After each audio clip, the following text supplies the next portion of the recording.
Dan Leonard, west 198, north 16864 Ridgeway Drive in Jackson. And just a taxpayer commenting on Jackson Elementary. I'd like to say what a tangled web we've weaved. Just goes to show how out of touch you are. Shows that when you only talk to people who confirm your bias, you don't look at an issue properly.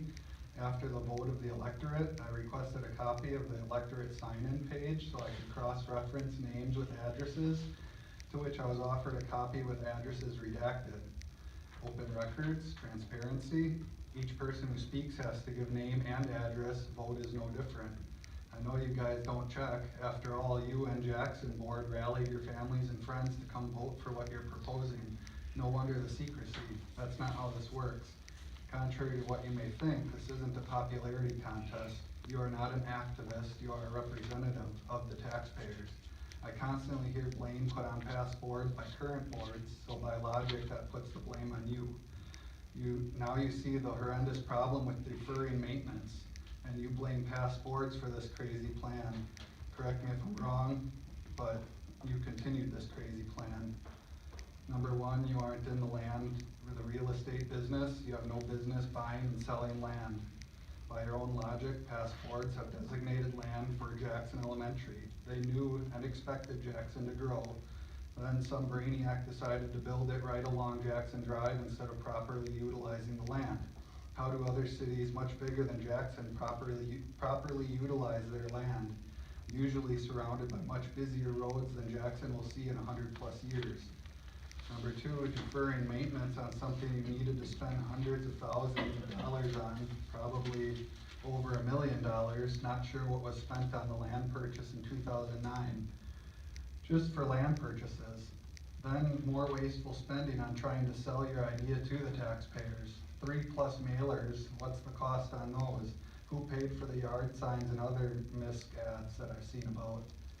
I saw in a Facebook group where someone asked respectfully who paid for the yard signs. The response by one of the organizers was to say that she doesn't respond to idiots.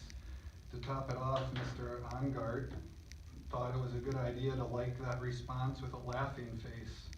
Pretty petty and distasteful response to a genuine question asked by a taxpayer. Is that what you think, Joel, that we are idiots? This past election shows the lack of trust the taxpayers have in your decision-making abilities. Quote comes to mind by Frederick Bastiat from his book, The Law. If the natural tendencies of man are so bad that it's not safe to permit people to be free, how is it that the tendency of these organizers are always good?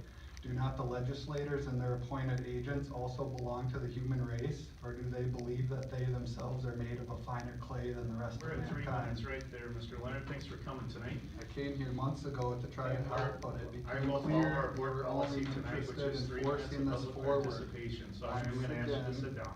Once again, You have been at 3 I'm minutes. not here to which cause is trouble, but to help. Following our board policy. I just have to Mr. resolve Leonard, stuff as if you I see continue it. speaking, you will be in disruption of a public meeting, and we will call our resource officer to have you removed. We are following our board policy, cut which me is 3 short. minutes. I asked for Thank you more very time in much. the previous one, and Thank you you very refused to much. give that one too. Thank you very much. So do you have any answers to any of that? I will refer to something that you said at the very beginning to Deb Wrench, which is you were requesting a list of voters. That can be done through our county clerk, Ashley Reichert. There is a fee for that. That is not done through our school district. And Deb Wrench over here can be happy to assist you in getting that voter list. Before we go on, I'd like to ask Mr. Kierkegaard to please let us know. I know that the school district did pay for the 3 mailers, but I believe that the school district did not pay for any such yard signs. That was a separate organization, I believe, correct? That is correct. Thank you. All right, Tracy Wells.